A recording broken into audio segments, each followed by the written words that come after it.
колеги, почитувани медиуми, почитувана македонска јавност. На дневен ред е годишниот извештај за степенот на обезбедувањето, почитување, унапредување и заштита на човековите слободи во Македонија во 2022 година. Во годишниот извештај Народниот правобранител констатирал бројни проблеми, прекршувања и повреди на уставните и законските права на граѓаните, но исто така и загриженост за игноранскиот однос на властите кон институцијата Народен правобранител и покрај улогата на заштита на човековите права и слободи.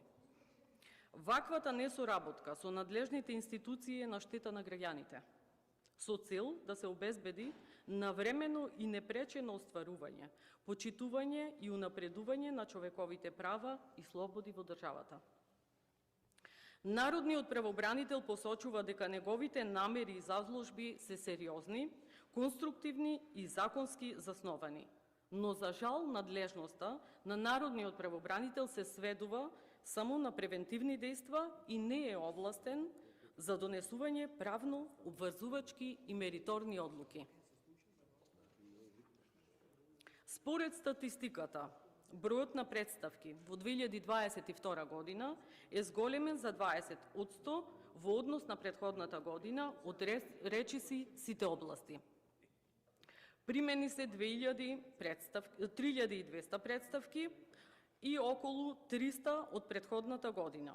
Представки се поднесували во областите на здравствената заштита, недискриминација, пензиско и инвалидско осигурување, полициските постапувања, пренатрупаност во одделни затвори, посебно во затворските одделенија, со што условите за престој се нехумани. Затворскиот систем и понатаму останува слаба алка во секој поглед, сместувачки капацитети, здравствена заштита. Да се превземат мерки за надминување на пренатрупаноста во затворите, како и подобрување на сместувачките услови согласно стандардите за издржувањето на казна затвор и мерката притвор со почитување на човековото достоинство. Да се обезбеди соодветен медицински персонал, опремување на затворските амбуланти со соодветни медицински апарати и редовно снабдување со неопходните лекарства. Да се превземат мерки со цел да се реши проблемот со недостиг на кадар, припадници на затворската полиција, имајќи ја предвид пренатрупаноста на затворите и да се намали безбедносниот ризик во казнено-поправните установи.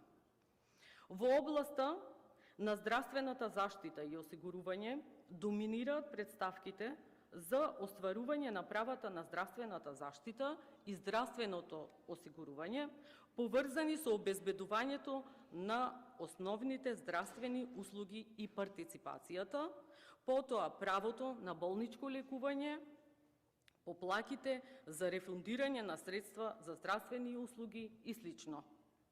Констатирани се проблеми на граѓаните, посебно во функционирањето на системот Мој термин, преку кој граѓаните ја остваруваат здравствената заштита. За системот Мој термин, кој не функционира, алармираат и матичните лекари. Имаат сериозен проблем со незакажувањето на специјалистичките прегледи, со месеци чекаат за ехо на дојка, простата и други дијагностички процедури. Недостиг на лекари специјалисти во повеќе области е сериозен проблем и причина за долго чекање на термини за преглед, особено по зачестениот одлив во приватниот сектор или во странство. Од областа на здравството, поради важноста и сериозноста на проблемот, и Народниот правобранител апелирал до владата навремено да се обезбеди редовна и современа терапија за пациентите со цистична фиброза и други ретки заболувања.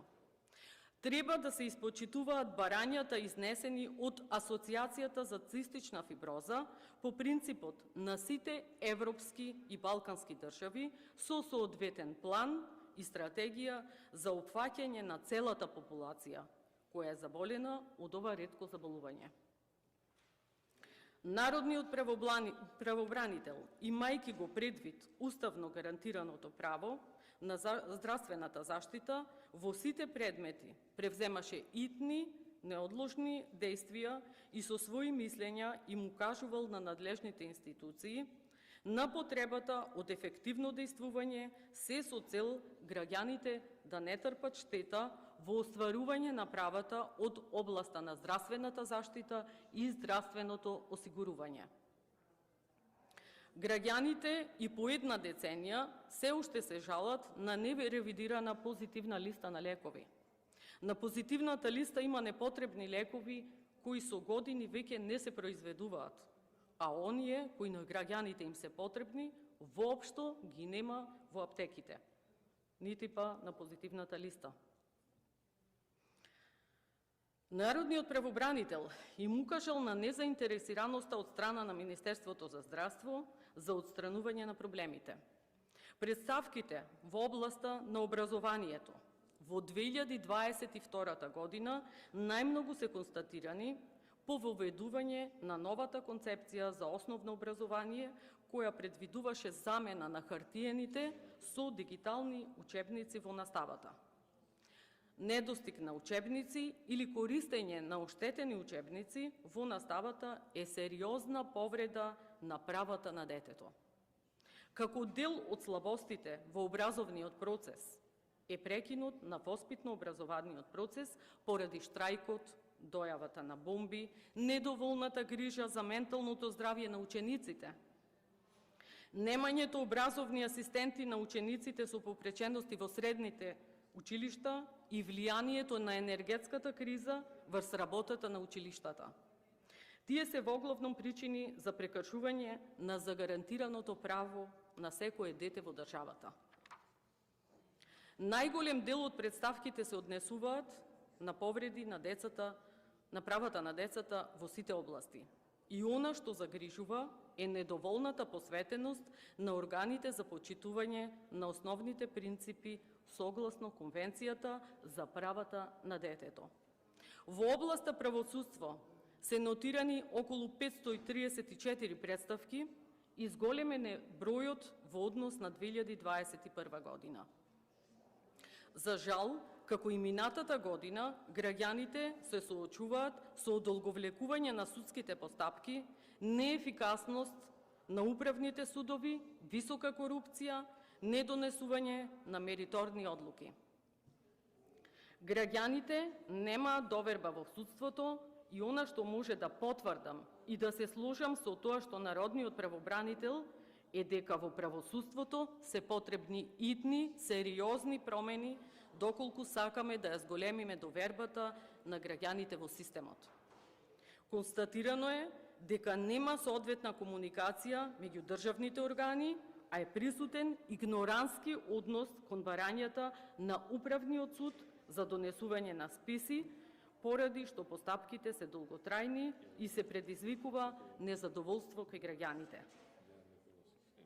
Оваа силна порака во однос на перцепциите на граѓаните за владење на правото, борбата со корупцијата, независноста на судството, како и ефикасноста на судовите. Релативно ниската доверба во институциите и во политичките и општествените чинители создава рефлексија на генералната недоверба кон институциите. За крај, она што сакам да го потенцирам е дека, за жал, власта не ги слуша препораките на народниот правобранител и не ги спроведува.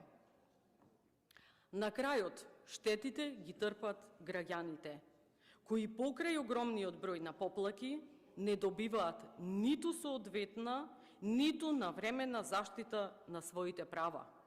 Овој годишен извештај е најдобар показател за тоа колку власта се грижи за почитувањето на човековите права на своите граѓани. Ви благодарам. Има збор Јадранка Поцкова.